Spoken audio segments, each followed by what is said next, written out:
Today we are going to cover lecture number 6 of our course Fundamentals of Programming. Let's see what we have in today's lecture.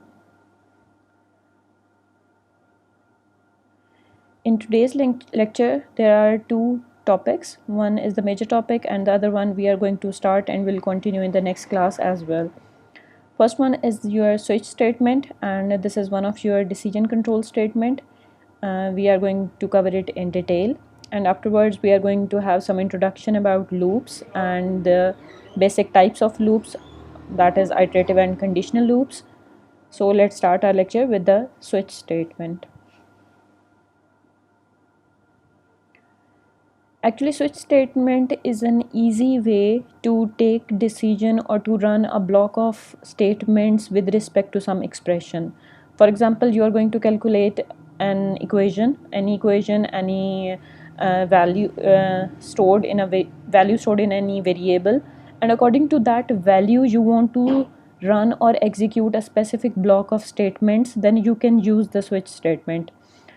Switch statement works can be done using if-else instruction, but it is more easy to use the switch statement because it clearly divides your work into different blocks, and it is very easy to understand as with respect to programmer.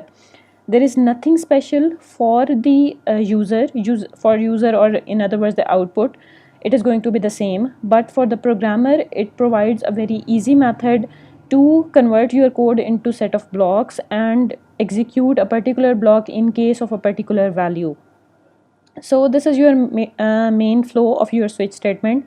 Like if else, it's a control decision statement. It controls your flow of the program according to the value of the expression. Like in if, we normally apply some condition, we can also apply some expression as we discussed in the last lecture. But if we are going to, as in the major cases of if else, we apply condition.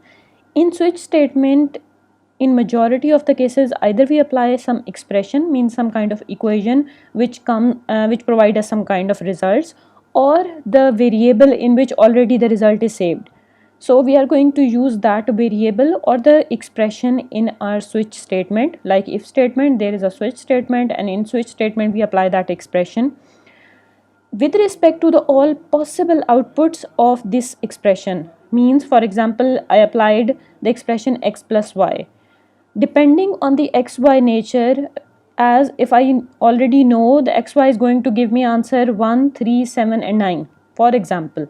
Otherwise there is no possibility of other than this. So in cases of 1 I want to do something, in cases of 3 I want to do something, in cases of 3 I want to do something. So I have different cases or different block of statement which I want to run with respect to different values coming out of this expression. Then I can apply different cases according to that. And let's suppose I want to create also a default block which is going to be executed if none of the cases happen. As I gave you the example, that is x plus y. For example, x की value है 3, y की value है 4. 3 plus 4 is 7. ना वो 1 है, ना 2 है, ना 3 है. तो अगर कोई भी value other than pre defined cases है तो वो फिर कहाँ चला जाएगा, वो डिफ़ॉल्ट में चला जाएगा. Switch statement is limited as compare to if else. If else में हम बहुत कुछ कर सकते हैं. इफ़ एल्स में हम डिफरेंट रेंजेस को चेक कर सकते हैं कि x 1 से लेके 100 के दरमियान है. यहाँ ऐसा कुछ नहीं किया जा सकता. हम इफ़ एल्स के अंदर different type of condition, nested conditions, उनको एंड और लॉजिकल ऑपरेटर्स के साथ कंबाइन करके बहुत सारी कंडीशंस को एट अ टाइम चेक करके और उसके बेसिस के ऊपर कुछ रन कर रहे होते हैं, एक सेट ऑफ ब्लॉक्स को एग्जीक्यूट कर रहे होते हैं. लेकिन इन स्विच स्टेटमेंट, आप स्विच स्टेटमेंट तब आप यूज़ करते हैं जब आपके पास मल्टी वे एक्सप्रेशन हो. मीन्स आपके पास ऐसा एक्सप्रेशन हो जिसके डिफरेंट वैल्यूज़ एक्सपेक्टेड हो. आपको पता हो कि या वैल्यू 1 आएगी या 2 आएगी या 3 आएगी, वैल्यू 1000 आएगी, 2000 आएगी या 3000 आएगी. डिफरेंट आपके पास जो वैल्यूज़ हैं वो पहले से प्री डिफाइंड है. कैन बी एन एग्जाम्पल कि आप एग्जाम्पल कंसिडर कर लो. You are on a counter, cash counter. Cash counter पे आपको पता है कि आपको करेंसी के नोट मिलेंगे. ठीक है, जो भी यूज़र आएगा, जो भी कस्टमर आएगा, वो आपको करेंसी का नोट देगा. तो आपको पहले से पता है कि नोट कौन कौन से होते हैं. हमारे पास 1 रुपये का नोट नहीं होता, हमारे पास 2 रुपये का नहीं होता, 3 का नहीं होता, यस 5 का होता है. ठीक है, 5 का आ गया. उसके बाद आपके पास 6-7 के नहीं होते, 10 का होता है. 10 का नोट आ गया, आपके पास 20 का नोट आ गया, फिर 50 का नोट आ गया, फिर 100 का नोट आ गया. मीन्स आपको पता है कि क्या क्या पॉसिबिलिटी है जो हो सकती है, और हर पॉसिबिलिटी के लिहाज से आपने कुछ डिफरेंट काम करना है। 5 रुपीज़ मिले हैं तो उसकी काउंटिंग कुछ और होगी, आपको 50 दिए हैं यूज़र ने तो कुछ और काम करना है। सो आपके पास जब एक ऐसी वैल्यू आने वाली हो, एक ऐसा एक्सप्रेशन मौजूद हो जिसकी डिफरेंट वैल्यू, एक्सपेक्टेड वैल्यूज़ आपको पता हों, तो उस केस में फिर आप क्या यूज़ कर सकते हैं, स्विच स्टेटमेंट यूज़ कर सकते हैं। स्विच स्टेटमेंट में आपके पास जितनी भी एक्सपेक्टेड वैल्यूज़ होंगी उन सब के लिए केसेस क्रिएट होंगे। कैसे ये स्विच स्टेटमेंट लिखी जाएगी, आप स्विच का कीवर्ड लिखेंगे, स्विच इज़ द कीवर्ड, उसके आगे उसी तरीके से small brackets, and in the small bracket there can be any expression. Expression का मतलब होता है कोई फार्मूला, कोई लॉजिक, कोई कंडीशन, कुछ भी आपके पास एज अ एक्सप्रेशन कंसीडर हो सकता है। इसमें सिर्फ जो चीज़ इंपॉर्टेंट है, जो बहुत ज़्यादा इंपॉर्टेंट, जो आपको याद रखनी है, वो ये है कि एक्सप्रेशन यहाँ पे सिर्फ वो हो सकता है जिसका आंसर या तो कोई इंटीजर होगा या फिर जिसका आंसर कोई कैरेक्टर होगा। आपका स्विच स्टेटमेंट सिर्फ और सिर्फ या इंटीजर्स पे काम करती है या फिर आपके पास कैरेक्टर के ऊपर काम करती है। इसके अलावा ये किसी डाटा टाइप के लिए काम नहीं करती। जैसे मैंने पहले कहा कि स्विच आपके पास इफ़ एल्स के लिए एक लिमिटेड चीज़ है, लेकिन ये आपके पास बहुत सारे सिनेरियोज़ में आपके कोड को अच्छे तरीके से फॉर्मेट करने में बहुत हेल्प प्रोवाइड करता है।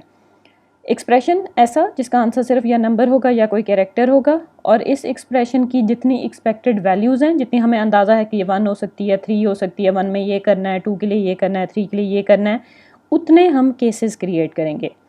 केस 1 वैल्यू 1 में कोई भी वैल्यू जो आपके ख्याल में इस एक्सप्रेशन की हो सकती है, दैट कैन बी इवन 0, वो 0 भी हो सकती है। जहाँ वो इफ एल्स वाला चक्कर नहीं है कि 0 होगा तो फॉल्स है, यहाँ ट्रू फॉल्स का कोई चक्कर नहीं है। यहाँ पे सिर्फ कुछ वैल्यूज़ हैं और हर वैल्यू के लिहाज से हमने डिफरेंट काम करवाना है। वैल्यू 1 आए तो ये स्टेटमेंट्स रन हो जाएं, वैल्यू 2 आए तो ये स्टेटमेंट्स रन हो जाएं, वैल्यू 3 आए तो ये स्टेटमेंट्स रन हो जाएं, और अगर कोई नहीं आती तो हम आखिर में एक डिफ़ॉल्ट ऐड कर सकते हैं आपके पास। So we are going to have different statement with respect to different cases. कि आपके स्विच का एक्सप्रेशन है, स्विच के बाद आप करली ब्रैकेट ज़रूर लगाएंगे और उसके बाद अपने सारे के सारे केसेस को डिफाइन कर देंगे। आप चाहें तो केसेस की भी ब्रैकेट्स लगा सकते हैं एक्स्ट्रा, और अगर ना भी लगाएं तो इट्स फाइन, केसेस की ब्रैकेट लगाना ज़रूरी नहीं होता। आप केस का कीवर्ड लिखना ज़रूरी होता है और उसके बाद आप वैल्यू लिखते हैं, जैसे 1 2 3 4, और उसके बाद क्या चीज़ इंपॉर्टेंट है, दैट इज़ दिस कॉलन। ये कॉलन लगाना ज़रूरी है जिससे उसको आपके कंपाइलर को पता चलता है कि ओके ये एक केस क्रिएट हुआ है। जब वो वैल्यू आपकी एक एक्सप्रेशन कैलकुलेट करता है तो एक्सप्रेशन ने जो वैल्यू कैलकुलेट की है वो इन कॉलन से पहले वाली वैल्यू से कंपेयर होती हैं। जिस वैल्यू के साथ एक्सप्रेशन की वैल्यू मैच कर जाएगी वो उसकी स्टेटमेंट्स को एग्जीक्यूट कर देगा।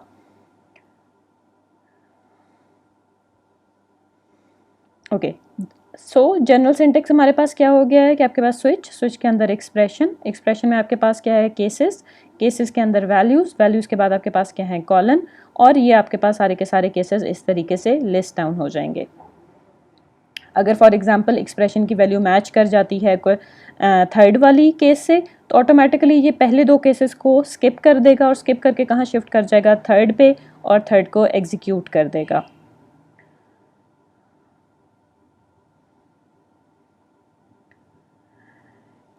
Now come to a very important thing. Switch statement में जहाँ केसेस हैं वहाँ पे कंपाइलर का एक इशू है। कंपाइलर क्या इशू है कि एक्सप्रेशन के रिस्पेक्टिव वो वैल्यू तो मैच कर लेता है कि जैसे फॉर एग्जांपल वैल्यू 1 है, वैल्यू 2 है, वैल्यू 3 है, तो उसे समझ आ जाता है कि मैंने यहाँ से अपनी एग्जीक्यूशन स्टार्ट करनी है।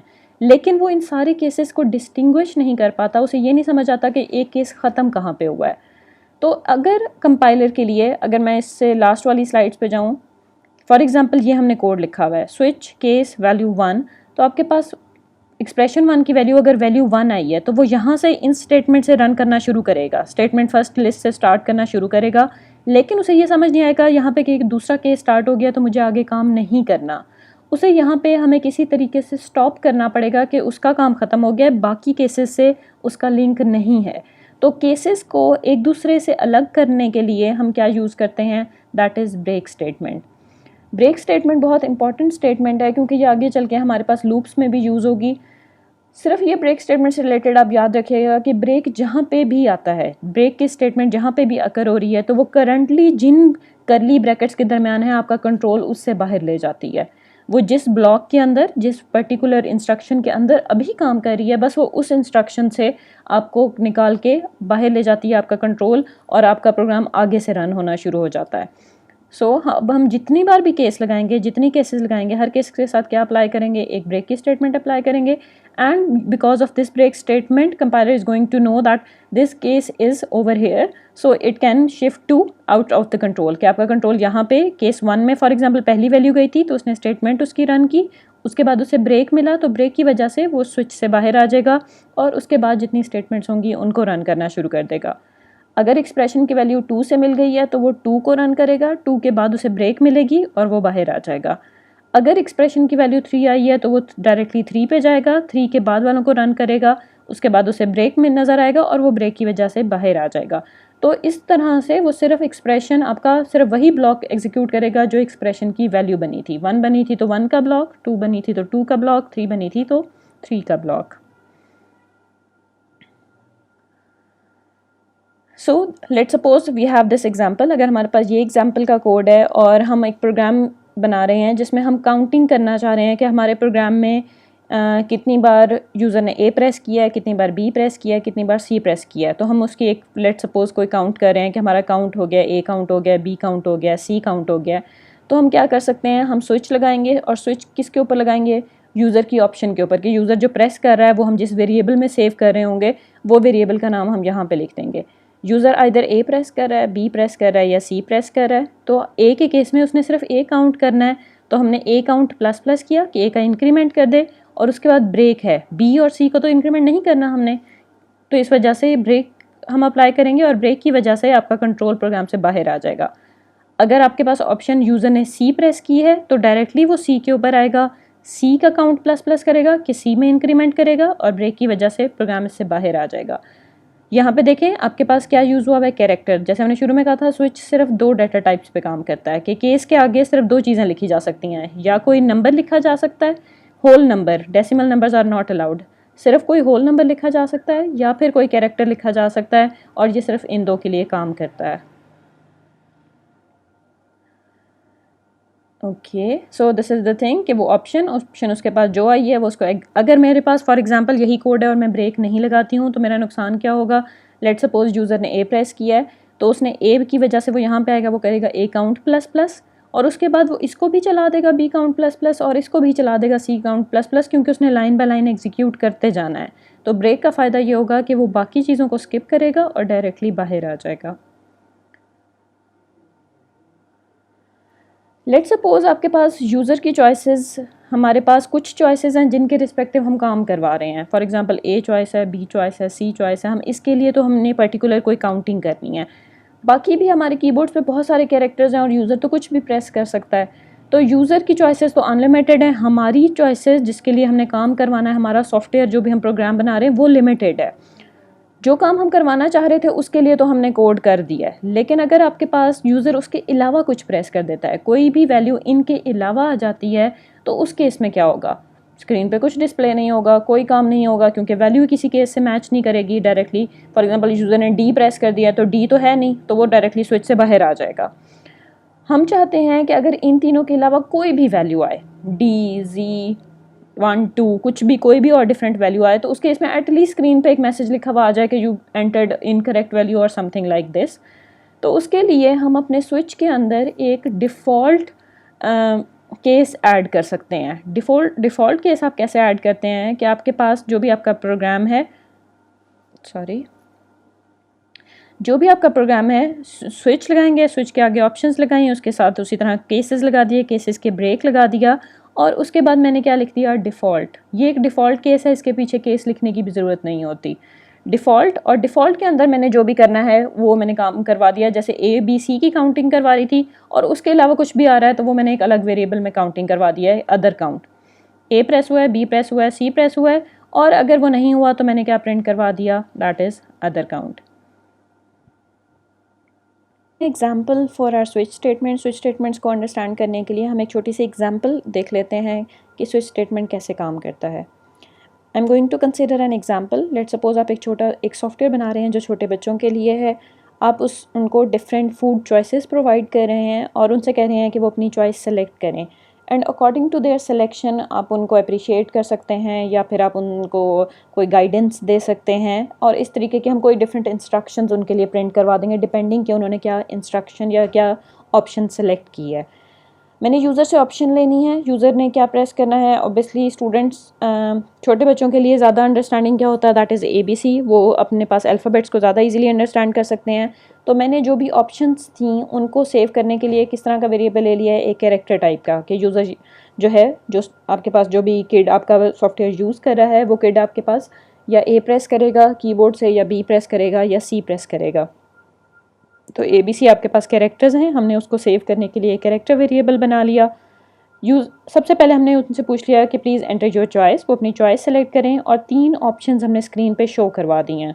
कुछ भी काम नहीं करवाया, सिर्फ स्क्रीन पे शो करवा दिया है कि अगर एप्पल सेलेक्ट करना है तो A प्रेस करें, अगर बर्गर सेलेक्ट करना है तो B प्रेस करें, अगर चॉकलेट प्रेस सेलेक्ट करनी है तो C प्रेस करें।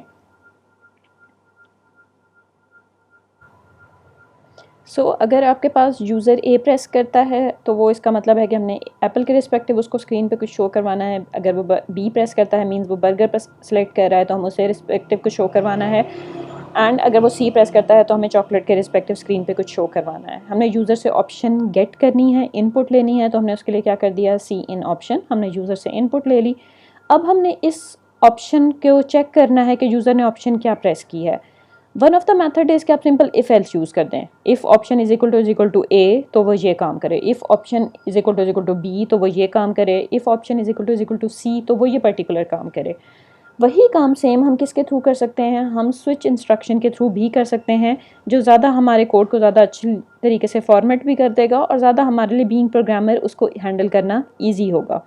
तो हम क्या अप्लाई करते हैं, हम स्विच अप्लाई कर देते हैं।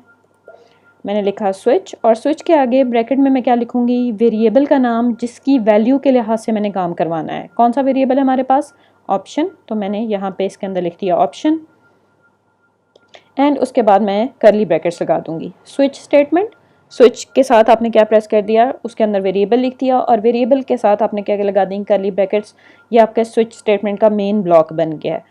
अब जो भी काम करना है स्विच के अंदर वो हमने इन ब्रैकेट्स के दरम्यान में करना है। हमें पता है हम स्विच में क्या करते हैं, डिफरेंट केसेस के बनाते हैं विद रिस्पेक्ट टू जो वैल्यू एक्सपेक्टेड है, जो हम एक्सपेक्ट कर रहे हैं कि आएगी, A आएगा, B आएगा या C आएगा, हम वो वैल्यूज़ बना लेते हैं। तो पहला केस हमारे पास क्या होगा, केस ए क्योंकि कैरेक्टर है तो आप उसको किस में लिखेंगे, सिंगल कोट्स में लिखेंगे। सिंपल A लिखेंगे तो इसका मतलब है वो कोई वेरिएबल ढूंढेगा आपके प्रोग्राम में कि किसी A नाम का कोई वेरिएबल बना हुआ है। A नाम का तो हमारे पास कोई वेरिएबल नहीं है, बल्कि हमने एज अ कैरेक्टर उसको कंसीडर करना है, तो इसलिए हम इसको क्या कर देंगे, सिंगल कोट्स में लिखेंगे। उसके बाद आप क्या प्रेस करेंगे, कॉलन, तो ये आपका फर्स्ट केस बन गया। फर्स्ट केस में हमने क्या करना है, लेट सपोज हमने स्क्रीन पे यूज़र को मोटिवेट करना है किड को, सो हम यहाँ पे लिख देते हैं वेरी गुड ऑप्शन या very good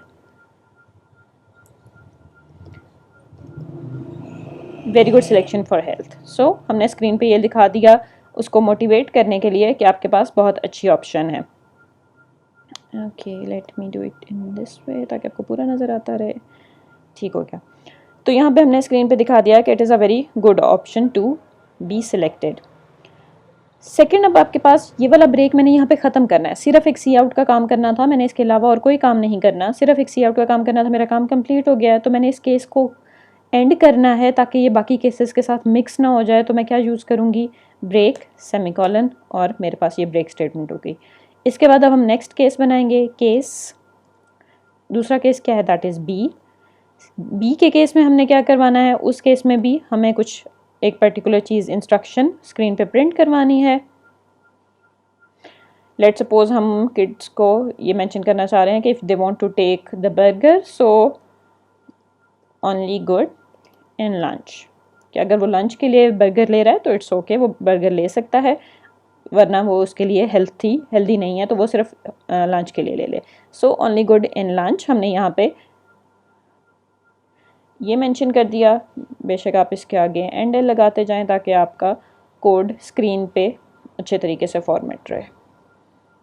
okay, so switch option में केस ए के लिए मैंने क्या किया, cout very good selection for health, endl फिर ब्रेक कर दिया केस बी और ये उसके लिए ब्रेक हो गया। ये 2 लाइनों पे आ गया क्योंकि मैंने इसको स्क्रीन को छोटा किया हुआ है विद रिस्पेक्ट टू, ताकि आपकी सारा उसमें आता रहे, कट ना हो।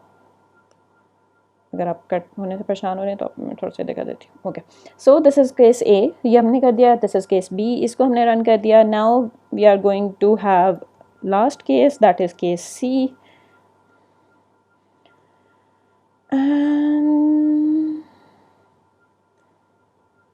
सी आउट के अंदर हमने क्या शो करवाना है?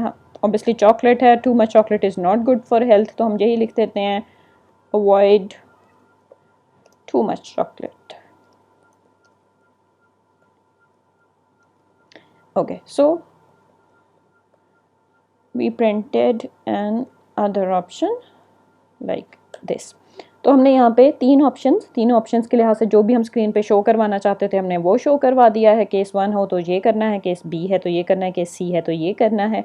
अब आपके पास लेट सपोज यूज़र जो आपके पास यूज़ कर रहा है आपका सॉफ्टवेयर, वो ना ए प्रेस करता है, ना बी प्रेस करता है, ना सी प्रेस करता है, वो उसके अलावा कीबोर्ड से कुछ भी और प्रेस कर देता है। Can be any key, that is D M N, can be anything. तो उस केस में आपका प्रोग्राम क्या करेगा?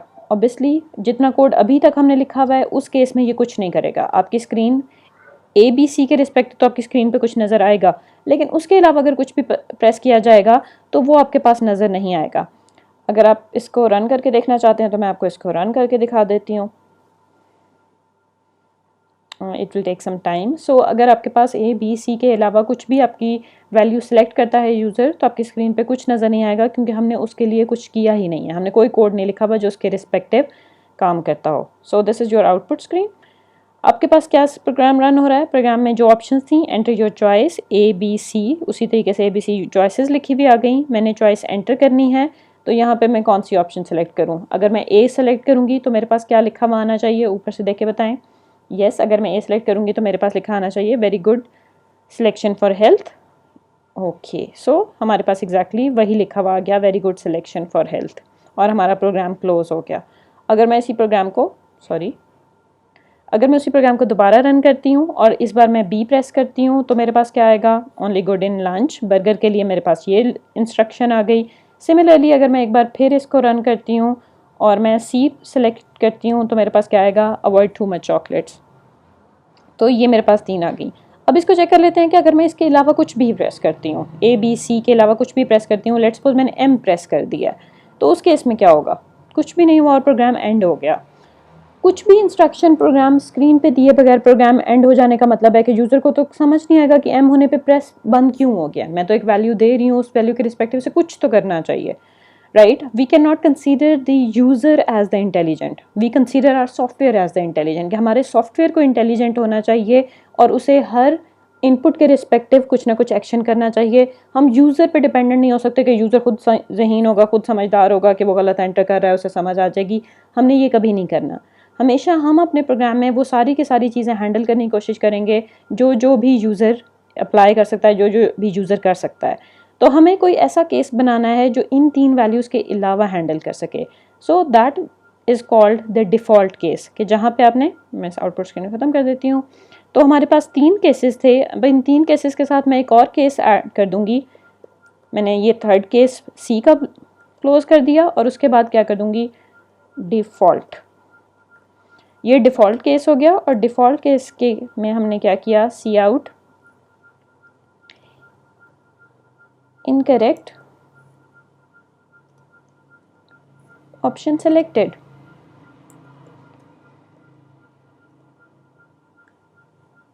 Sorry, NL, okay. तो मेरे पास स्क्रीन पे क्या लिखा हुआ आ गया? सी आउट इनकरेक्ट ऑप्शन सेलेक्टेड। अब इसका फ़ायदा क्या होगा? हम इसको रन करके देख लेते हैं कि इसका क्या फ़ायदा होगा। Okay, so this is our same program. दोबारा भी ए बी सी उसी तरीके से ऑप्शंस आ रही हैं। ए बी सी के लिए वो सही प्रिंट कर रहा था, तो अभी भी सही प्रिंट कर रहा होगा। अब हम कर लेते हैं कि लेट्स सपोज मैंने सेलेक्ट कर दिया है एम, या जैसे अब इस बार मैं डिफरेंट कर देती हूँ, लेट्स सपोज डब्ल्यू। तो डब्ल्यू के केस में अब वो क्या करेगा? Incorrect option selected. तो हमने यूज़र को मैसेज दे दिया है कि आपने गलत इनपुट सेलेक्ट की है। आप ए बी सी एंटर कर रहे थे, आपने गलत इनपुट सेलेक्ट किया, आप दोबारा सेलेक्ट करें, प्रोग्राम को दोबारा रन करें और दोबारा एग्जीक्यूट करें। तो इस तरीके से डिफ़ॉल्ट आपका केस तब काम करता है जब आपके पास इन केसेस के अलावा कोई वैल्यू आ जाती है, तो आपका डिफ़ॉल्ट केस काम कर जाता है। यहाँ पे हम लोग थोड़ा सा कुछ ब्रेक का रूल, ब्रेक की फंक्शनैलिटी भी सीख लेते हैं कि लेट्स सपोज ये जो ब्रेक था मैं इसको कमेंट कर देती हूँ कि ये ना चले। मैंने ब्रेक को निकाल दिया, कोई ब्रेक मेरे प्रोग्राम में नहीं है। अब अगर मैं इस प्रोग्राम को रन करती हूँ तो ये रन तो हो जाएगा, कोई एरर नहीं देगा, लेकिन प्रॉब्लम क्या होगी कि जब मैं ए सेलेक्ट करूँगी तो वो ए से आगे बी, सी, इवन डिफ़ॉल्ट को भी एग्जीक्यूट कर देगा। लेट्स सी ऐसे होता है कि नहीं होता। Okay, so this is our screen जिसमें हमारे पास 3 ऑप्शन हैं। लेट्स सपोज मैं इस ऑप्शन ए सेलेक्ट करती हूँ, A, and press enter. A से रिलेटेड वाला इंस्ट्रक्शन वो भी रन हो गई, साथ हम कोड ऊपर थोड़ा सा देख लेते हैं। ए की जो सिलेक्शन थी वो भी साथ प्रिंट हो गई, फिर उसके बाद जो बी की थी वो भी चल गई, ओनली गुड इन लंच।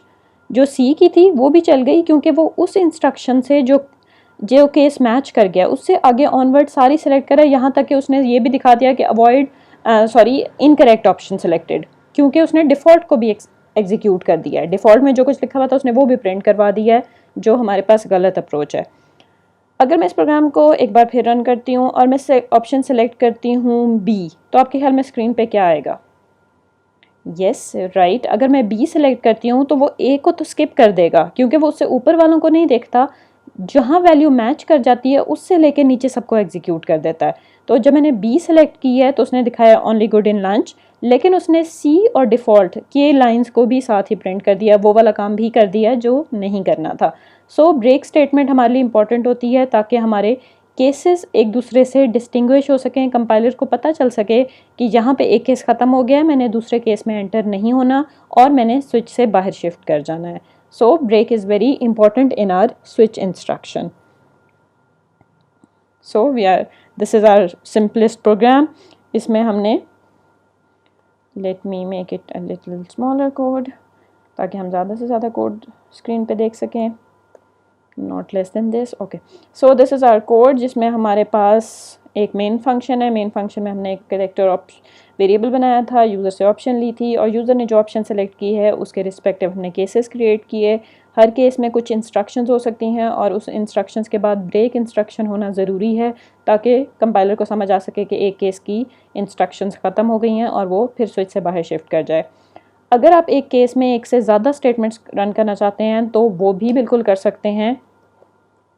जैसे मैं अब एक एक केस में एक से ज़्यादा सी आउट भी रख सकती हूँ, मैं इसमें कोई सीन भी करवा सकती हूँ, मैं इसके अंदर पूरा इफ एल्स लगा सकती हूँ, मैं स्विच के अंदर पूरा एक और स्विच अप्लाई कर सकती हूँ।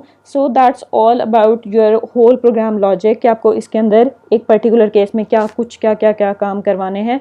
सो there can be many a big list of functionalities और big list of your code जो आप इसके अंदर लिख सकते हैं। तो यहाँ पे मैं कुछ भी फॉर एग्ज़ाम्पल मैंने यहाँ पे साथ एक गुड बाय का मैसेज दे दिया, तो मैं ये गुड बाय का मैसेज भी शो करवा सकती हूँ। सो मैंने ये करवा दिया।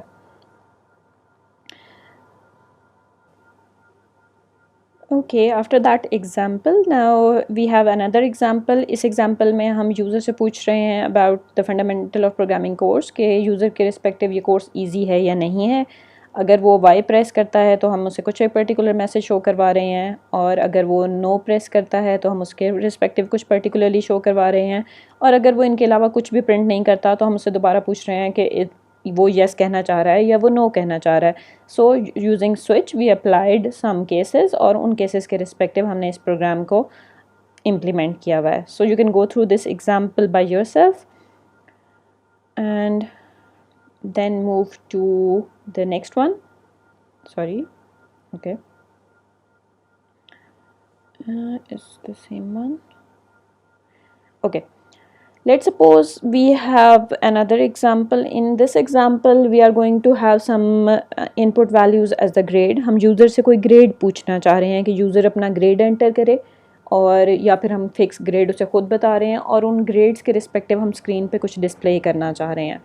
सो हमने एक वेरिएबल बना लिया कैरेक्टर ग्रेड और उसको खुद से डिफ़ाइन कर दिया with the value of D. हमने उसके अंदर डी ग्रेड डाल दिया है और उसमें हमने अप्लाई कर दिया इनटू अ स्विच, क्योंकि ग्रेड हमारे पास क्या हो सकते हैं, ए बी सी डी और एफ़, या फिर इसके अलावा कुछ भी होगा तो इसका मतलब उसने गलत इनवैलिड ग्रेड डाला हुआ है। तो हमने ग्रेड दिया, ग्रेड के ऊपर स्विच लगाया, हमने स्विच की ब्रैकेट्स लगाई, करली ब्रैकेट्स लगाई, करली ब्रैकेट्स के अंदर अब हमारे पास जितने ग्रेड्स हैं हमने उतने केसेस क्रिएट करने हैं। So first is case A, case B, case C, case D and case F. अगर आप चाहते हैं कि आप दो केसेस के लिए सेम वैल्यू या सेम डिस्प्ले करवाना चाह रहे हैं स्क्रीन पे कुछ, जैसे आपके पास ये है केस बी एंड केस सी, तो इस केस में आप क्या कर सकते हैं कि आप किसी एक केस को बिल्कुल एम्प्टी भी छोड़ सकते हैं, क्योंकि बी के केस में भी वही काम होना है जो सी के केस में होना है। तो आप बी वाला कोड सारा हटा दें और उसमें ब्रेक भी ना लगाएं। तो उससे फ़ायदा क्या होगा कि वो आएगा केस बी के साथ मैच करेगा, और मैच करने के बाद इसके अंदर तो कोई इंस्ट्रक्शन नहीं होगी, ना ही ब्रेक होगी जो उसको यहाँ से बाहर निकाले, तो वो ऑटोमेटिकली कहाँ चला जाएगा, सी के ऊपर, और सी वाला काम कर देगा। तो अगर आपने दो केसेस में दो कोई ऐसी कंडीशन है, दो कोई ऐसी वैल्यूज़ हैं जिस केस में आपने सेम फंक्शनैलिटी परफॉर्म देनी है, सेम कोड को रन करना है, तो आप पूरा का पूरा एक केस जो है वो स्किप भी कर सकते हैं और इस तरह से दो केसेस आपके पास मर्ज हो जाएंगे। तो हमने ए के लिए एक्सीलेंट करवा दिया, बी और सी दोनों के लिए हमने वेल डन लिखा हुआ प्रिंट करवा दिया, डी के लिए हमने सिर्फ ये लिखवा दिया कि you only passed, and F के लिए हमने स्क्रीन पे शो कर दिया that is better try again.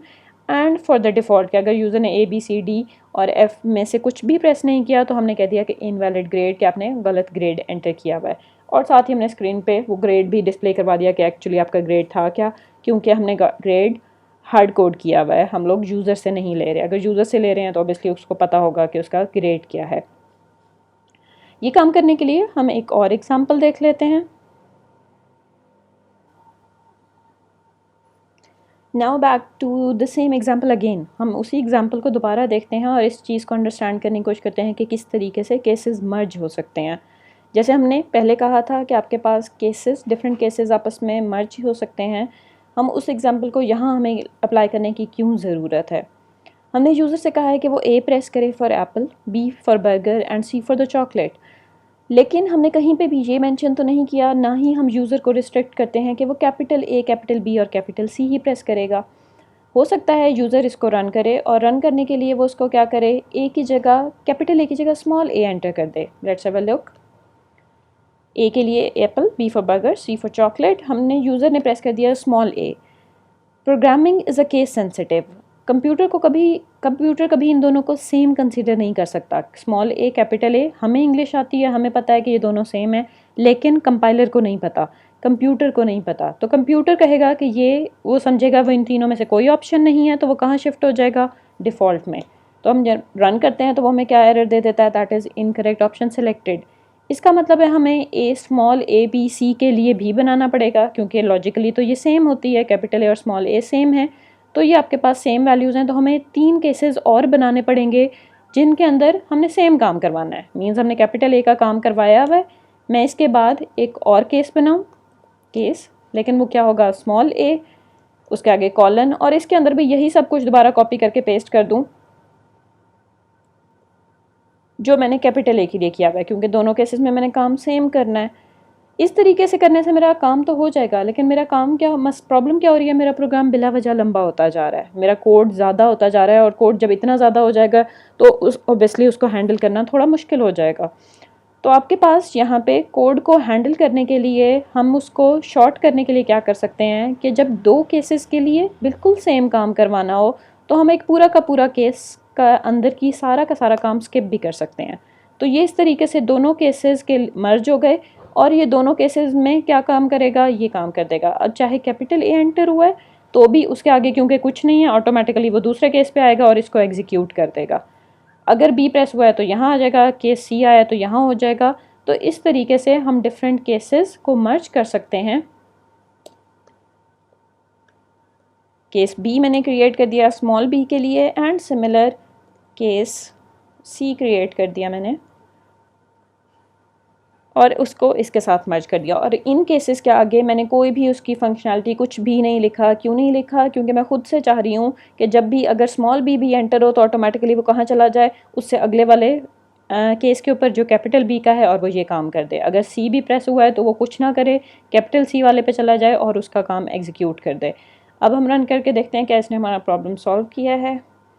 So we have two option, apple, burger and three option, sorry, apple, burger and chocolate. Let's suppose मैं small b enter कर देती हूँ तो yes it worked perfectly fine for the b कि उसने burger के respective वाला message display कर दिया है जो कैपिटल b केस के अंदर एग्जिस्ट करता था। So this was all about our switch statement. हमने इसको अच्छे तरीके से डिफरेंट एग्जाम्पल्स के थ्रू अंडरस्टैंड कर लिया है. Now come to the question again, to switch और नॉट टू स्विच. कब हमें स्विच यूज़ करना चाहिए और कब नहीं करना चाहिए. तो इसके लिए कुछ चीज़ें बस आपको अपने माइंड में रखनी चाहिए एंड देन उसके रिस्पेक्टिव आपको डिसीजन लेना है. फर्स्ट आपके पास क्या चीज़ इंपॉर्टेंट है जो आपको पता होनी चाहिए कि आपका जो स्विच का एक्सप्रेशन होता है वो सिर्फ़ और सिर्फ इंटीजर के ऊपर काम करता है या कैरेक्टर पर काम कर सकता है. मींस या ABCD के ऊपर सिर्फ काम कर सकता है या फिर सिर्फ आपके पास इंटीजर नंबर्स पे, होल नंबर्स पे काम कर सकता है. 1 200 200 इस तरह की वैल्यूज़ पे काम कर सकता है. ये इसके अलावा किसी डाटा टाइप को हैंडल नहीं कर सकता. जैसे अगर फ्लोटिंग पॉइंट वैल्यूज़ हैं, इवन बूलियन है, आपके पास स्ट्रिंग्स हैं, पूरे पूरे नाम हैं कि आप कहते हो कि अपना हर कोई नाम एंटर करे और हर नाम का केस बना हुआ और उसके अंदर कर दे, तो वो ऐसे भी नहीं हो सकता.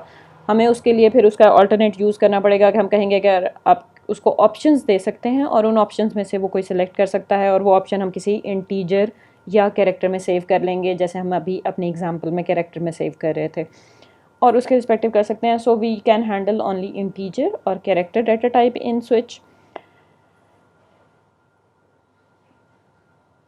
Okay, and the next important thing जो आपको स्विच में पता होनी चाहिए वो ये होना चाहिए कि हम इसमें कोई भी कंडीशन नहीं चेक कर सकते, जो इसका एक ड्रॉबैक है.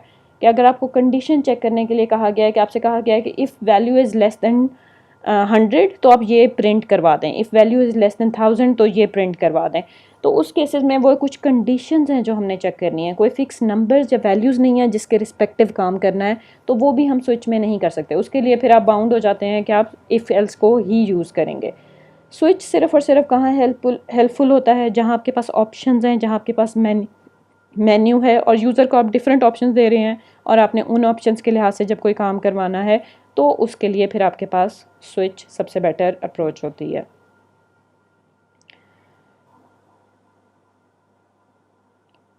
Okay, this was all about your switch statements. Now let's start our loop decision control statements. Loop is one of the decision control statements. Obviously हम जैसे पहले बात कर चुके हैं, डिसीजन कंट्रोल स्टेटमेंट्स कौन सी होती हैं, जो आपके प्रोग्राम के फ़्लो को कंट्रोल करती हैं. कि आपने कुछ लाइनें स्किप करनी हैं तो वो उसमें हेल्प करेंगी, आप स्किप करके अगली लाइनों में चले जाएं. आपने कुछ लाइनें बाद में एग्जीक्यूट करनी है तो वो उसे बाद में एग्जीक्यूट करेगा, एंड सो ऑन. कुछ लाइनें आपने ज़्यादा एग्जीक्यूट करनी है, उसे एग्जीक्यूट करेगा. उसी टाइम पे हमने ये बात की थी कि हमें समटाइम ज़रूरत होती है सेम इंस्ट्रक्शंस को एक से ज़्यादा दफ़ा एग्जीक्यूट करने की. लेट्स सपोज़ आपके पास आपने एक सी आउट की स्टेटमेंट है जिसमें आपने स्टार्स प्रिंट करवाए हुए हैं, तो बजाय इसके कि आपने अगर उस तरह की 10 लाइनें प्रिंट करनी हैं तो रादर इसके कि आप उसे 10 टाइम्स वो सी आउट की इंस्ट्रक्शन लिखें. आप सिर्फ एक इंस्ट्रक्शन को आप प्रोग्राम को कंट्रोल करवा सकते हैं कि वो सेम इंस्ट्रक्शन को 10 टाइम्स रन करे और आपकी आउटपुट स्क्रीन पर 10 टाइम्स वो स्टार्स की लाइन क्रिएट हो जाए. So loop instructions are the instructions जो हमें हेल्प करती हैं for repeating or instruction for a specific number of iterations. Iterations का मतलब है कि कितनी बार उसको रन करना है, कितनी आइट्रेशंस करनी है, मींस कितनी दफ़ा उस ब्लॉक को, उस सेट ऑफ ब्लॉक को, उस एक ही स्टेटमेंट भी हो सकती है, बहुत ज़्यादा स्टेटमेंट्स भी हो सकती हैं, उनको हमने कितनी बार रिपीट करना है, कितनी बार सेम इंस्ट्रक्शन को बार बार रन करना है, उसके लिए हम लूप इंस्ट्रक्शंस को यूज़ करते हैं. आपके पास लूप इंस्ट्रक्शन में डिफरेंट टाइप्स की लूप इंस्ट्रक्शंस आती हैं. 2 टाइप की लूप इंस्ट्रक्शंस हैं हमारे पास. एक है हमारे पास आइटरेटिव लूप. आइटरेटिव लूप में आपके पास आ जाता है फॉर लूप और दूसरा आपके पास आ जाते हैं कंडीशनल लूप्स. कंडीशनल लूप में 2 तरह के हमारे पास लूप हैं, दैट इज़ वाइल लूप और डू वाइल लूप. अब जब एडवांस लैंग्वेजेस में जाएंगे तो आपको डिफरेंट और लूप्स भी मिलेंगे, लेकिन वो मोर और लेस इसी कॉन्सेप्ट के ऊपर बेस करते हैं. तो आपको अगर ये लूप अच्छे तरीके से आ जाते हैं तो आप बाकी लूप्स को भी कवर कर सकते हैं. आज के लेक्चर में हम सिर्फ स्टार्ट करने जा रहे हैं with the iterative loop. Iterative loop और कंडीशनल लूप में मेन डिफरेंस क्या है, let's talk about it. Iterative loop तब यूज़ किया जाता है when you exactly know, you as programmer exactly know for how much number of times you want to repeat an instruction. कि आपको पहले से जब आप प्रोग्राम लिख रहे हैं, जब आप कोड कर रहे हैं, उस टाइम पे आपको पता है कि आपने एक लाइन को कितनी बार रिपीट करवाना है. 2 दफ़ा, 3 दफ़ा, 100 दफ़ा, 1000 दफ़ा, आपने एक लाइन को कितनी बार रिपीट करना है. अगर ये आपके पास पहले से पता है, मीन्स आपके पास फिक्स नंबर ऑफ़ आइट्रेशंस हैं, तब आपको चाहिए कि आप फॉर लूप को यूज़ करें. फॉर लूप को इसीलिए आइटरेटिव कहा जाता है कि वो आपकी आइट्रेशंस उसमें पहले से डिफ़ाइन है. एक आइट्रेशन, दूसरी आइट्रेशन, तीसरी आइट्रेशन, चौथी आइट्रेशन। अगर एग्जाम्पल की बात करें, फॉर एग्जाम्पल कंसीडर कि आपने एक प्रोग्राम बनाना है जो टेबल प्रिंट करता है, 2 का टेबल, 7 का टेबल, किसी भी नंबर का टेबल। तो जब हम टेबल प्रिंट करते हैं तो हम नॉर्मली कहाँ से कहाँ तक टेबल प्रिंट करते हैं, फ्रॉम 1 कि उसे 1 से मल्टीप्लाई करके टिल 10। तो इसका मतलब है कि वो जो मल्टीप्लिकेशन वाला काम है वो हमने 10 टाइम्स करना है। और ये चीज़ अब हमें प्रोग्राम लिखने से पहले भी पता है, ड्यूरिंग जब हम प्रोग्राम टाइप कर रहे होंगे हमें तब भी पता होगी।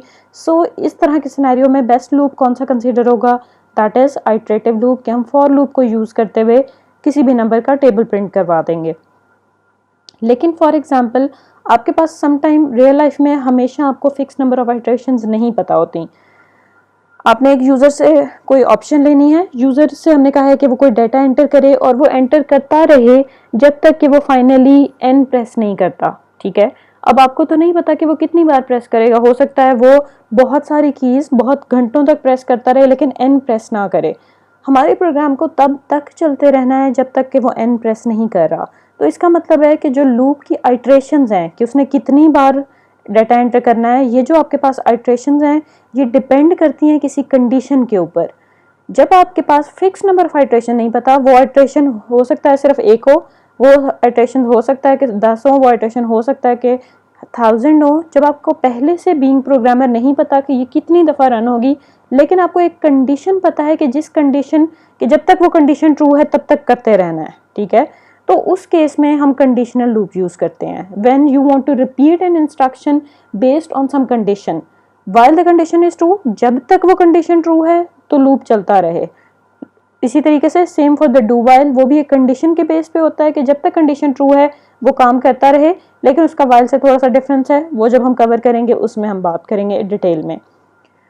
For today's lecture, we want to talk about for loop. For loop is an iterative loop. हम एक ऐसा loop बनाना चाह रहे हैं, हम एक ऐसी instruction बना रहे हैं जिसमें हमें पहले से defined है कि हमने कितनी बार अपने loop को run करना है. So this is the objective of our next topic, that is iterative loop. Okay. This is your syntax for the loop. जब भी आपको लूप बनाना है, फॉर लूप क्रिएट करना है, तो फॉर लूप आप किस तरीके से क्रिएट करते हैं, you right the keyword for एक कीवर्ड है आप वो लिखेंगे, आपने उसके बाद स्मॉल ब्रैकेट्स लगानी है और स्मॉल ब्रैकेट्स के अंदर 3 चीज़ें मस्ट डिफाइन करनी है, right. Okay, I did something wrong like this. Okay, 3 चीज़ें आपके लिए मस्ट हैं जो आपने डिफाइन करनी है अपने प्रोग्राम के अंदर। आपको इसको इजी करने के लिए मैं इस तरीके से एक्सप्लेन कर सकती हूँ कि whenever you are doing something repeatedly, for example आपने 10 टाइम्स हेलो कहना है। मैंने कहा हेलो 1 दफ़ा कह दिया, हेलो 2 दफ़ा कह दिया, हेलो 3 दफ़ा कह दिया, हेलो 4 दफ़ा कह दिया, हेलो 5 दफ़ा कह दिया, एंड सो ऑन। मैं साथ क्या कर रही थी, काउंट कर रही थी। 1 दफ़ा हो गया, 2 दफ़ा हो गया, 3 दफ़ा हो गया, 4 दफ़ा हो गया, 5 दफ़ा हो गया। मैं साथ काउंटिंग क्यों कर रही थी, ताकि मुझे पता चल जाए कि जब मेरे 10 का काउंट पूरा हो जाए उसके बाद मैंने स्टॉप करना है। आपके पास लूप्स में भी हमेशा कोई ना कोई कंडीशन होती है जिसके ऊपर स्टॉप करना होता है आपको। मुझे पता है अगर मैंने 10 टाइम्स रन करना है तो मुझे यहाँ पे कोई ऐसी कंडीशन लिखनी पड़ेगी जो विद रिस्पेक्ट टू 10 काम करेगी। आपको ये तो पता चल गया कि आपने किस कंडीशन के ऊपर स्टॉप करना है, ठीक है। जब ये कंडीशन फॉल्स हो जाएगी तब आपने स्टॉप करना है, जब तक ये कंडीशन ट्रू है इसने काम करते रहना है। अगर मैंने 10 तक काउंट करना है तो नॉर्मल कंडीशन क्या होगी कि unless I have the value less than 10, कोई भी एक वेरिएबल में वैल्यू पड़ी है वो अगर लेस देन 10 है तो तब तक मैंने ये पर्टिकुलर स्टेटमेंट्स रन करते रहना है। So this is going to be your condition. Second thing, जब आप कंडीशन की बात करते हैं, जब आप कहते हैं ना कि लेस देन 10, आपने टोटल 10 टाइम्स रन करना था। ऐसे ही है, आपने 1 2 3 4 तो साथ प्रिंट नहीं करना था, आपके पास तो सिर्फ हेलो हेलो हेलो हेलो बार बार प्रिंट होना है। 1 2 3 तो प्रिंट नहीं होना, आपने सिर्फ टोटल 10 टाइम्स ये इंस्ट्रक्शन रन करवानी है। तो 10 की काउंटिंग तो हम ऐसे भी कर सकते हैं कि 101 102 103 कैन बी आवर चॉइस। तो ये आपकी चॉइस है कि आप अपने पास जो वेरिएबल है वो कहाँ से शुरू करना चाह रहे हैं और उसके लिहाज से फिर 10 की काउंटिंग के लिहाज से फाइनल कंडीशन क्या बनती है। So first you have to define your initial state. Initial state define करने का क्या मतलब है कि आप अपना काउंटर स्टार्ट कहाँ से कर रही हैं। वो जो काउंटिंग का काम कर रहा है, इस काउंटर का इन स्टेटमेंट से डायरेक्टली कोई ताल्लुक नहीं है। चाहें तो हम क्रिएट कर लेंगे जब हमें ज़रूरत होगी। फॉर द टाइमिंग अभी इसको सिर्फ ऐसे समझें कि आपका इस स्टेटमेंट से इसका कोई ताल्लुक नहीं है. You just need to define the starting point of counting कि कहाँ से काउंटिंग शुरू कर रहे हैं, देन कब आके उस कंडीशन, कौन सी कंडीशन है इस काउंटर के लिहाज से जो आपने शुरू किया हुआ है, इसके लिहाज से कौन सी कंडीशन है कि जब वो ट्रू होगी तब आपने उसको आगे एग्जीक्यूट करना है. एंड फाइनली जैसे अभी मैं काउंट कर रही थी तो मैं क्या कर रही थी, हेलो काउंट 1, हेलो काउंट 2, तो मैंने पिछले काउंटर में क्या किया है, एक प्लस कर दिया है. उससे आगे गए हेलो, एक बार फिर तीसरी बार हेलो आया तो आपके पास काउंटर क्या होगा, एक और इंक्रीमेंट हो गया. तो आपको यहाँ पे अपने काउंटर को इंक्रीमेंट करना होता है. So you can increment your counter like 1 2 3. तो आप उसमें एक एक का इंक्रीमेंट करना चाह रहे हैं, 2 का इंक्रीमेंट करना चाह रहे हैं, 3 का इंक्रीमेंट करना चाह रहे हैं, that is your choice. At a time जो भी काउंटर होगा वो हर आइट्रेशन पे होगा. अगर पहली दफा 2 ऐड करेंगे तो जब दोबारा वो वापस आएगा घूम के तो भी वो दोबारा 2 टाइम्स ही ऐड करेगा. हर बार डिफरेंट इंक्रीमेंट नहीं होगा. For each iteration obviously same increment होगा. इसको हम दोबारा फर्दर जो विद रिस्पेक्ट टू एग्जांपल्स देखेंगे तो आपको और ज़्यादा क्लियर हो जाएगा कि ये एक्चुअली में वर्क कैसे करता है. Then let's have a look for the flowchart of this loop. Flowchart आप किस तरीके से बना सकते हैं कि let's suppose you started your program, declared some counter, एक वेरिएबल आपने डिक्लेयर कर दिया, उसको इनिशियलाइज कर दिया. आपने इनिशियलाइज करने के बाद क्या चेक की, उसकी कंडीशन चेक की. कंडीशन अगर आपके पास फॉल्स है, अगर कंडीशन फॉल्स हो गई है तो वो लूप से बाहर निकल आएगा और स्टॉप कर जाएगा. लेकिन अगर कंडीशन आपके पास ट्रू है तो ट्रू के केस में वो कहाँ जाएगा, वो अंदर चला जाएगा. अंदर जो भी स्टेटमेंट्स हैं उनको एग्जीक्यूट करेगा. एग्जीक्यूट करने के बाद कहाँ वापस जाएगा, not on condition but on increment. Increment पे वापस जाएगा, इंक्रीमेंट करेगा और इंक्रीमेंट करने के बाद दोबारा किस पे वापस आ जाएगा, कंडीशन में. सो this is your actual loop जहाँ पे आपका कंपाइलर या आपका कंट्रोल मूव कर रहा होता है. अब इसकी तरफ देखें आपका कैसे मूव करता है. जो इनिशियलाइजेशन का काम है वो सिर्फ पहली दफ़ा होगा. आपका जो काउंटर इनिशियलाइज हो रहा है, काउंटर को एक वैल्यू दे रहे हैं, काउंटर डिक्लेयर कर रहे हैं, उसको पहली दफ़ा उसमें 1 डाल रहे हैं, वो सिर्फ एक दफ़ा हो गया. पहली दफ़ा हमने उसमें 1 डाल दिया. अब जब तक ये लूप चलेगा ये स्टेटमेंट दोबारा रन नहीं होगी, ये सिर्फ एक दफ़ा होगी. उसके बाद यहाँ से कहाँ पे आएगा, कंडीशन पे. कंडीशन अगर ट्रू होगी वो इसके अंदर आ जाएगा, स्टेटमेंट्स को रन करेगा. जब स्टेटमेंट्स खत्म हो जाएंगी कहाँ वापस आएगा, इंक्रीमेंट पे. इंक्रीमेंट करेगा, इंक्रीमेंट करके फिर कंडीशन चेक करेगा, फिर भी अगर कंडीशन ट्रू है फिर अंदर आ गया, फिर इंक्रीमेंट, फिर condition. Statements increment condition, statements increment condition, statements increment condition. और इस तरीके से ये इस लूप के अंदर बार बार रिपीट होता रहेगा, इसके अंदर घूमता रहेगा. तो ये एक सर्कल बनता रहेगा आपके पास. Let's have a example. हम एक एग्जांपल देख लेते हैं छोटी सी कि ये कैसे एग्जीक्यूट होगा. ये आपके पास एक प्रोग्राम है. प्रोग्राम हम इसमें क्या कर रहे हैं, हम सिंपल 1 से लेके 5 तक प्रिंट करवाना चाह रहे हैं. ठीक है, हमें बार बार अपने पास प्रोग्राम पे क्या लिखाना चाहिए, C++ फॉर लूप्स और 1 2 3 4 5. हम सिंपल 5 टाइम एक लूप को रन करके देखना चाह रहे हैं कि ये कैसे रन होता है. सबसे पहले आपने उसी तरीके से मेन अपना क्रिएट किया. मेन क्रिएट करने के बाद आपको एक वेरिएबल चाहिए जो आपकी काउंटिंग का काम करेगा. नॉर्मल बाकी आपके प्रोग्राम के वेरिएबल्स वैसे ही होंगे, कोई बीच में इक्वेशन रन करवानी है, कुछ और काम करना है, उसके वेरिएबल्स वैसे होंगे. एक एक्स्ट्रा अब आपको कौन सा वेरिएबल चाहिए जो आपका काउंटर इनिशियलाइज करेगा. हमने एक वेरिएबल बना लिया इंट n और उसके अंदर स्टार्टिंग वैल्यू क्या डाल दी, 1. हमने एक n वेरिएबल बनाया और उसको स्टार्टिंग वैल्यू डाल दी 1 के. 1 से उसने शुरू करनी है काउंटिंग. हमने साथ ही ये भी साथ मेंशन किसी एक वेरिएबल में करवा दिया कि ये कितने टाइम्स रन होना चाहिए. ठीक है, तो वो कितने टाइम्स रन होना चाहिए, हमने उसे कह दिया कि उसने 5 टाइम रन होना चाहिए. मैक्सिमम लिमिट क्या है उसकी, 5. अब लूप को स्टार्ट करें. फॉर सबसे पहले n को क्या वैल्यू देनी है, दैट इज 1. n को आप अगर पहले ही वैल्यू दे चुके हैं तो आप ये वाली लाइन स्किप भी कर सकते हैं. आप यहाँ कुछ भी ना लिखें लेकिन सेमीकोलन लगाना फिर भी ज़रूरी है क्योंकि आपके फॉर के ब्रैकेट्स के दरमियान 2 सेमीकोलन होना ज़रूरी है. अगर 2 सेमीकोलन नहीं होंगे तो आपका प्रोग्राम एरर देगा. So the better approach is, आपने एक n वेरिएबल बनाया और फॉर के अंदर उसको इनिशियलाइज कर दिया, उसको वैल्यू दे दी, वो पहली वैल्यू कि कहाँ से स्टार्ट करना है. कब तक हमें ये वाली कोड को रन करते रहना है, जब तक n की वैल्यू क्या नहीं हो जाती या क्या है तब तक रन करते रहना है. जब तक n की वैल्यू लेस देन 5 है, जब तक वो लेस देन इक्वल टू 5 है, तो इसका मतलब है तब तक हमें ये काम करते रहना है. जैसे ही वो 5 से बड़ी हो जाए तो हमें स्टॉप, तो कंडीशन फॉल्स हो जानी चाहिए. तो हमने कंडीशन क्या लिखी, n is less than equal two times में क्या पड़ा हुआ है 5, जब तक n की वैल्यू 5 से छोटी है या इक्वल भी है, क्योंकि 5 भी हमने इंक्लूड करना है, तो हमने लिख दिया n is less than equal two times, जब तक ये है तो ये इस इन ब्रैकेट्स के अंदर जो भी काम है वो करते रहो। और हर दफ़ा ये काम करने के बाद, हर एक दफ़ा काम करने के बाद तुमने क्या करना है, अपने आप को इंक्रीज़ कर देना है, अपने आप को इंक्रीमेंट कर देना है, अपनी वैल्यू को बढ़ा लेना है। जैसे 1 के बाद 2 हो जाना है, 2 के बाद 3 हो जाना है, 3 के बाद 4 हो जाना है। और स्क्रीन पे क्या प्रिंट करवाना है, स्क्रीन पे प्रिंट करवाना है C++ फॉर लूप्स। और उसके बाद हम ये कितनी दफ़ा प्रिंट करवा रहे हैं, साथ ही हम ये n को भी प्रिंट करवा लेते हैं कि कितने टाइम्स ये प्रिंट हो रहा है। तो ये एग्जीक्यूट कैसे होगा, आपका प्रोग्राम कैसे काम करेगा कि आपका एक काउंटर n 1 से इनिशियलाइज हुआ, कंडीशन चेक की, 1 is less than equal to 5, condition true है, अंदर आ गया, आगे नहीं गया, अंदर आ गया, अंदर आके उसने लाइन को एग्जीक्यूट किया, उसने स्क्रीन पे लिखा हुआ दिखाया C++ for loops and n के अंदर क्या वैल्यू थी 1। जब ये लाइन ख़त्म हो गई, लूप की इंस्ट्रक्शंस ख़त्म हो गई, कहाँ वापस आएगा, इंक्रीमेंट पे।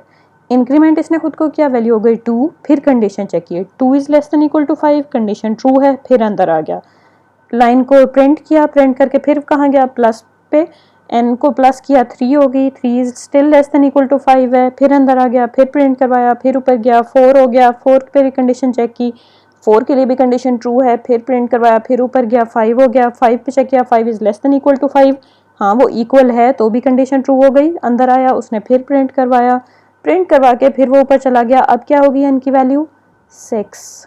अब 6 होने पे जब ये वापस गया तो आपके पास क्या हुआ, कंडीशन फॉल्स हो गई। तो जैसे ही कंडीशन फॉल्स हुई तो अब उसने यहाँ से लेके यहाँ तक जितना कोड था वो सारा का सारा स्किप किया, और स्किप करके वो से नेक्स्ट इंस्ट्रक्शन पर आ गया, दैट वाज रिटर्न 0, और आपका प्रोग्राम क्लोज हो गया। So this was your basic execution of a for loop.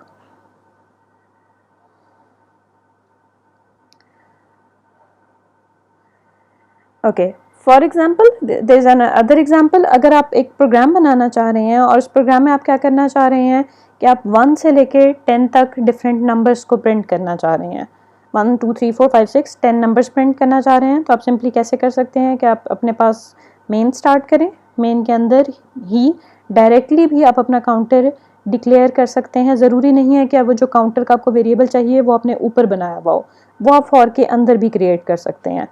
C language allow नहीं करती अंदर क्रिएट करना, लेकिन C++ में आप इसके अंदर क्रिएट कर सकते हैं। सो फॉर इंट काउंटर को हमने इनिशियलाइज किससे किया, पहली वैल्यू से, दैट इज़ 1।